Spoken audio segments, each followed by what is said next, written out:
J'ai le grand plaisir ce matin de recevoir Nathalie Zilberman. Bonjour Nathalie.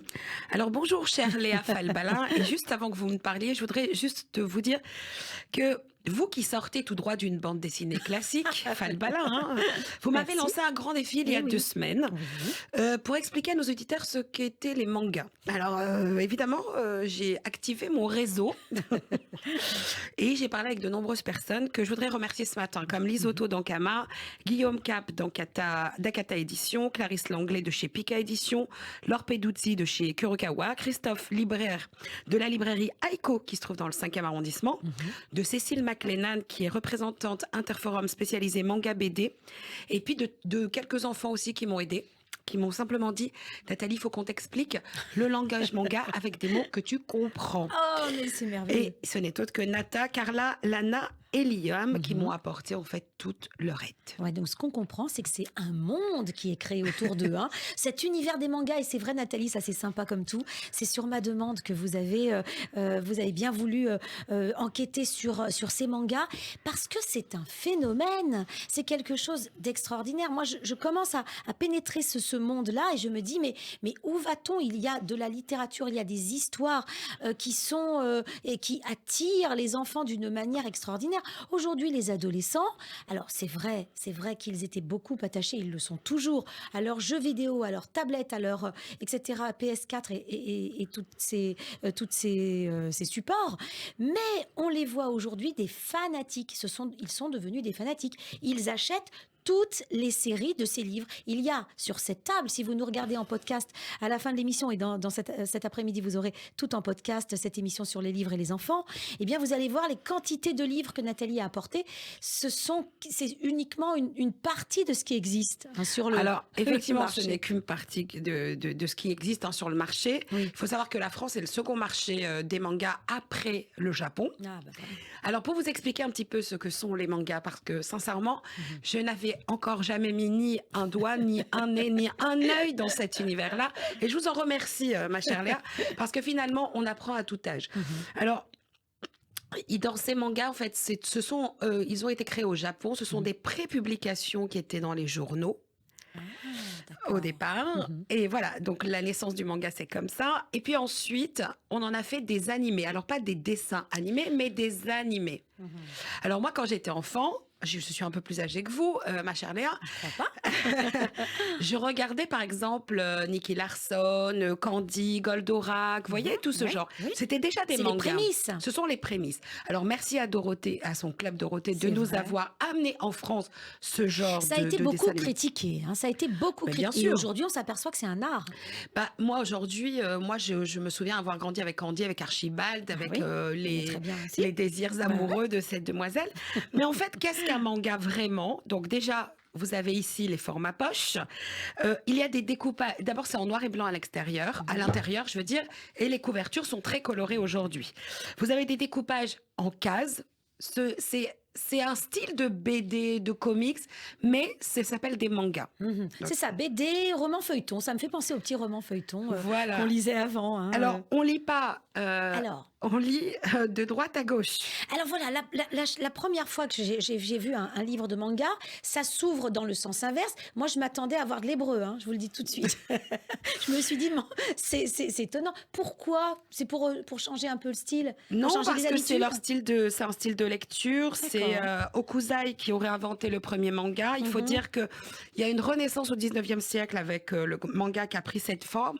Et en fait, il y avait beaucoup d'estampes, il y avait beaucoup de nouveautés dans ces mangas. Alors le manga, en fait, c'est un mode d'expression. Aujourd'hui, on va sortir des sentiers battus, c'est-à-dire qu'on en a marre un peu de la littérature classique.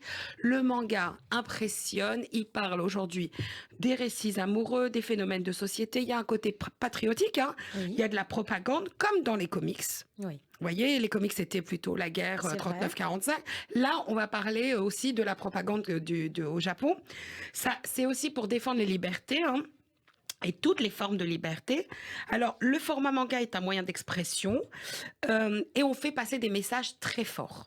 à Alors, l'intérieur. est-ce que ça veut dire qu'il n'y a pas de super-héros? Si, il y a quand même des héros. Alors, dans les mangas, en fait, il y a 3 sortes de mangas. Alors, Ah. j'ai appris, hein, vous voyez, Oh, il y a les bravo. shoujo, les shonen et les seinen. Alors, pour ceux qui sont spécialistes, ils vont me dire, waouh, Nathalie, elle est très intelligente ce matin.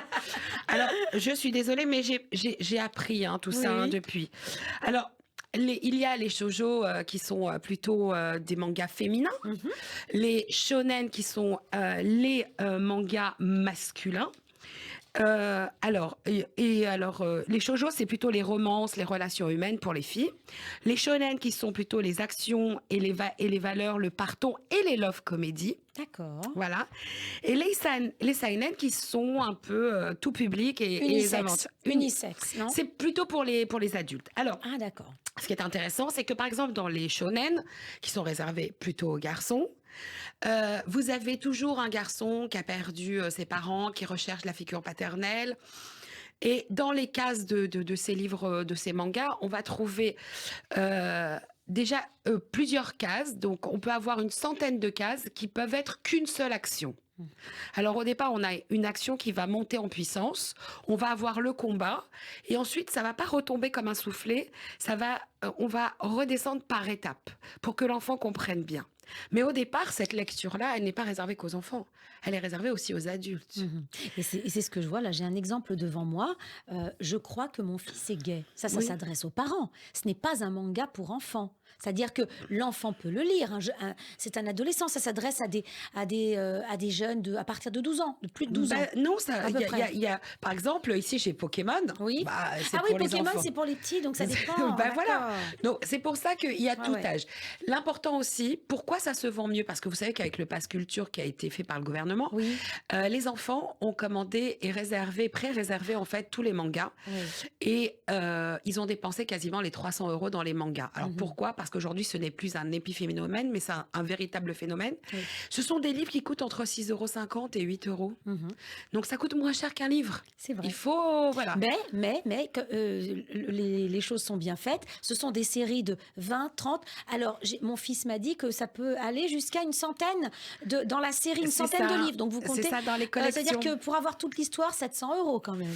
Alors, la seule différence d'un livre classique, c'est-à-dire, par exemple, imaginez, la dernière fois, je vous ai présenté Néo de Michel Bussy chez PKJ. Donc là, on va attendre pratiquement une fois tous les ans pour avoir un exemplaire ou un tome supplémentaire de la série. Là, en ce qui concerne les mangas, vous allez pouvoir avoir 4, 5, 6 tomes dans l'année. Donc les enfants, il y a une certaine appétence. Ah, carrément.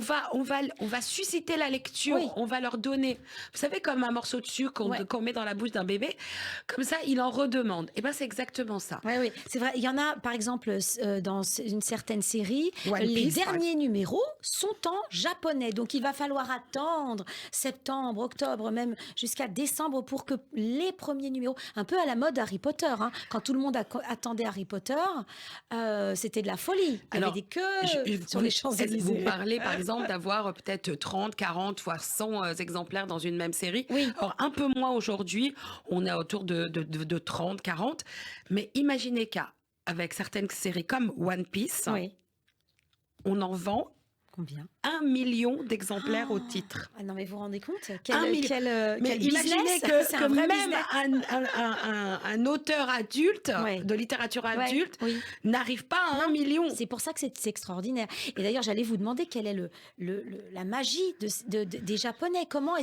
C'est quoi le secret de ces Japonais qui, depuis une quarantaine d'années, peut-être même un peu plus, hein, peut-être même plus que 40 ans. Oui, mais en fait, c'est vraiment, ce sont des œuvres patrimoniales qui racontent des histoires de la vie de tous les jours.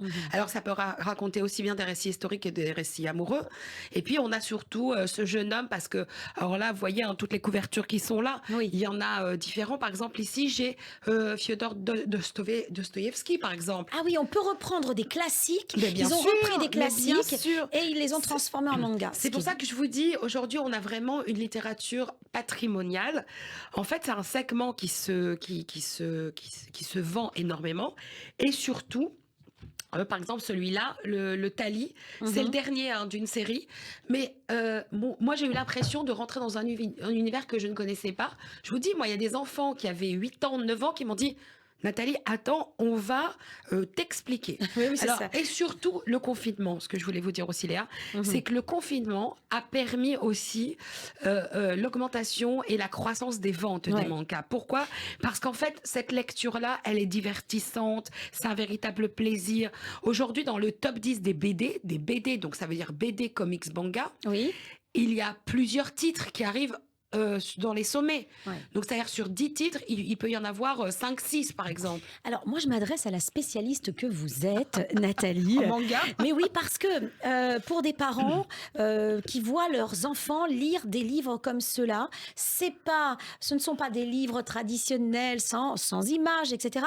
Est-ce que vous pensez que c'est plutôt positif et que ça peut ouvrir les portes vers la grande littérature ou bien est-ce que vous pensez que c'est quand même un défaut et qu'il faudrait pousser les enfants vers autre chose? Alors, quand un enfant lit, c'est déjà un cadeau de Dieu. Donc là, je vais vous dire tout de suite, sincèrement. Oui. Donc, ce qu'il faut savoir, c'est que au départ, il y a de la lecture. Hein. Ça sort en lecture.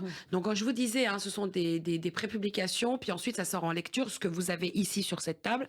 Et ensuite, ça sort en animé. Donc, après, les enfants vont s'identifier à ces héros. Moi, je dis qu'aujourd'hui, ce n'est plus seulement un phénomène de cours de récré où, pendant la récréation, on va s'échanger ce Pokémon ou ce Spy Family ou cet Orange ou ce Radiant ou ce Daisy entre enfants. Non, aujourd'hui, c'est de la véritable lecture.